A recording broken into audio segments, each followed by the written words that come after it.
Hi guys! Welcome back to my channel. How's everyone? I hope everybody's doing great. Today I am going to share another diary because I have an extra time today. I am on my third week of training and it's just like this is like the happiest phase, every time you start in a new work environment.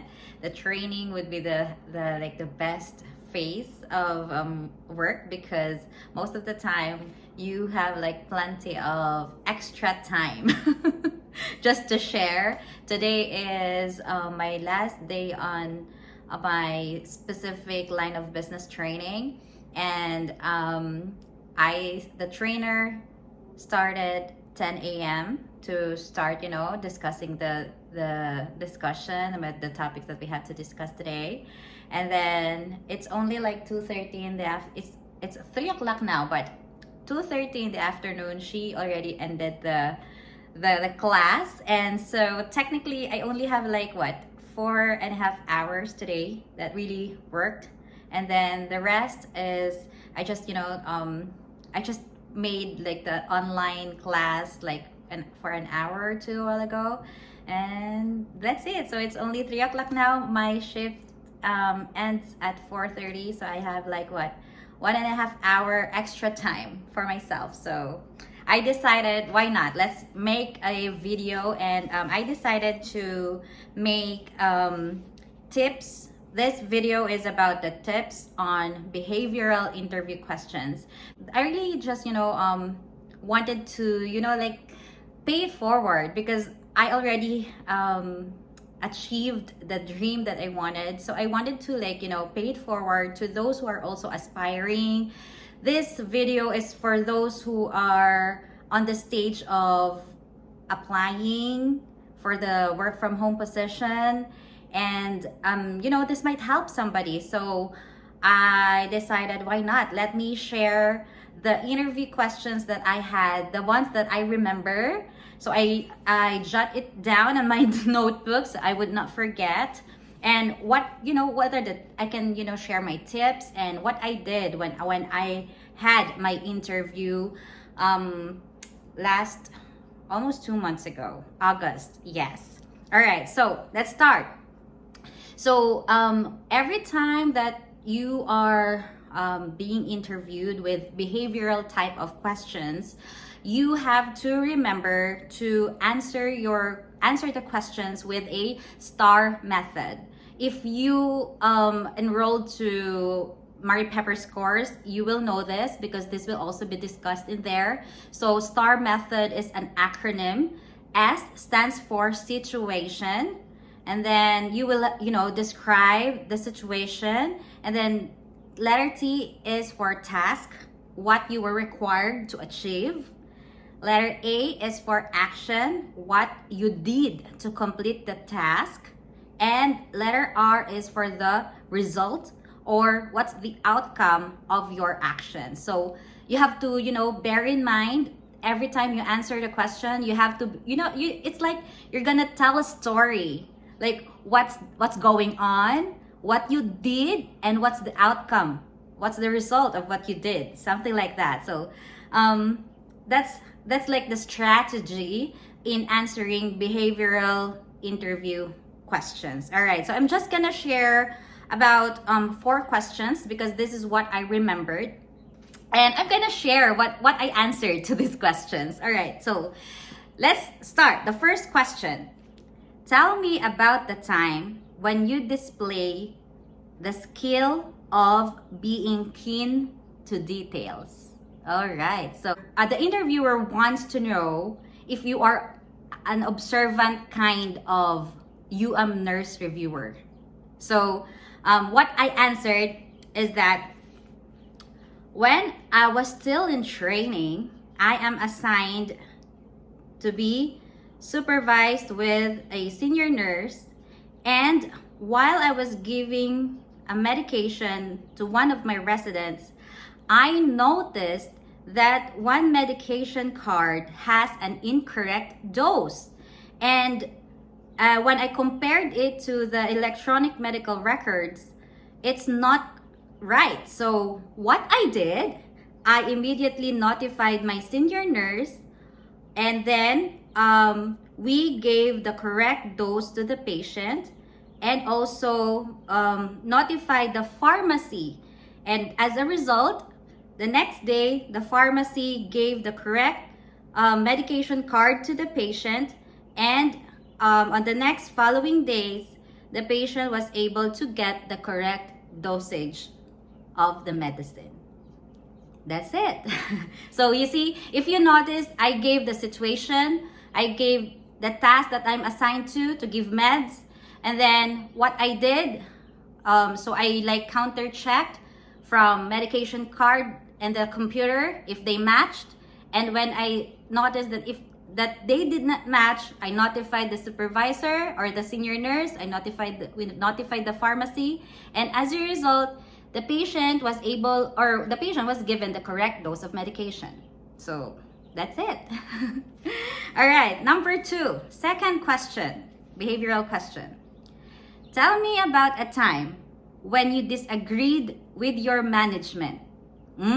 So this question is like, the interviewer wants to know, how are you going to manage conflict in the workplace? So this is what I answered. Back when I was working as a reviewer, the management requested or asked us to increase our productivity target, but I did not disagree at that time because it was not attainable. But what I did is, since I have to follow the business protocols, I asked the management to give me extra, pay me extra money if I'm going to render overtime, and also offer an incentive. So as a result, it becomes a win-win situation because I was paid with overtime, and at the same time I gave the management their target. So I think that's it. That's like just to give you a context, or just to give you a tip. You really don't have to tell, a real life story actually. You just have to make a story of your own and make it believable. Make it something that it really can happen in real life. But for this one, this did not really happen to me in real life. I just made it up. And the interviewer accepted my answer. So I think it went well. All right, so let's move on to the next question, the third question. Tell me about a time when you encountered a technical issue while you are working. So this time, the interviewer wants to know if you have a problem-solving skill. Okay, so this is what I answered. When I was working from home, I had an issue with my system, and my computer stopped, and my system did not function well. So what I did is I refreshed my system and cleared my cache and rebooted my computer. But when I still can't use my system, I called the IT and waited for their assistance. As a result, I was able to continue doing my work when the technical issue was resolved by the IT. So there you have it. So I just, gave a situation, something what did not work out on my system. What I did first as to troubleshoot on your own first, and then if you cannot do it or you cannot resolve it on your own, then ask help from the IT. That's it. All right, let's go now to the last behavioral question. Tell me about a time you encountered a difficult situation, and how you resolved it. All right. So basically, the interviewer wants to know again, how are you gonna resolve conflict? This is what I answered. when I was working as a supervisor, I encountered a supervisory call that a patient was complaining about a denial of his benefit. So what I did, I acknowledged his concern first, and I explained the reason of the denial of his benefit. As a supervisor, I had to stand firm with the decision, and I gave him the option to file for an appeal. As a result, the customer was pacified, and the conflict was resolved. That's it. This one really happened. All right, so that's it, guys. Before I end this video, I hope that you really would, give like an idea or a hint to somebody who are, who will have an interview scheduled in the near future. I hope this really would help. And I want to also, share some more tips. So when you are interviewed, you really have first, it's really important that you have to be confident. You have to smile, and you have to do an eye contact. So even when I was interviewed for my final interview, it was a video conference. It's a video call with two managers and me. So when you are on a video conference, you have to smile and to have an eye contact, because that really, give like an impression to the interviewer that you are listening, you are focused on the questions and the interview itself. Next, this number 2, second tip, this is really, really important. You have to study and to prepare. You have to know the company that you are applying for, and you have to know, the job description, because they would really ask you things about the type of job that you are applying for. So you really have to study, know something about the company, and just give them a lot of good things about the company. Just list down 2 or 3, that's enough. But you really have to be prepared. All right, and of course, number 3, it's very important to have a positive and a good mindset, because this is what I really always, this is like my mantra in life, that your mindset really will help you, will make you or break you. If you have a really good mindset, that would really help you a lot. But if you have a bad mindset or a negative, always negative thoughts, that would also break you. So mindset is very important. Every time that you're being interviewed, you have to, you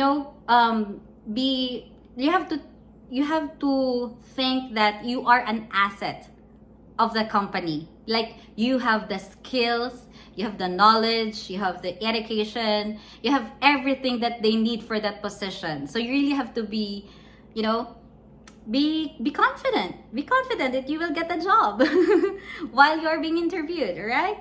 Okay, and then the last one is that don't forget to ask questions at the end of the interview. This is really important, because I think sometimes interviewees or the applicants forget that it's really important to ask questions, because again, it will give the impression to the interviewer that you are interested with the position, that you are looking forward to join the company. So it's really important, guys, to ask questions. And before I end, I want to do a shout out to my friend Jerome. Oh my god, I'm so happy for Jerome. He sent me a message a while back, like a week ago or 2. He sent me a message that he got inspired with the video that I made, and he also applied for a work from home position, and he got interviewed, and he was hired in a very, very nice company, and he will start this month. So congratulations, and thank you so much for tuning in, and thank you for letting me know for that update, because it's really nice to know that nurses help nurses, right? Because that's what it should be. All right, so that's it, guys. Thank you so much for watching this video, and I hope to see you again in my next one. Bye.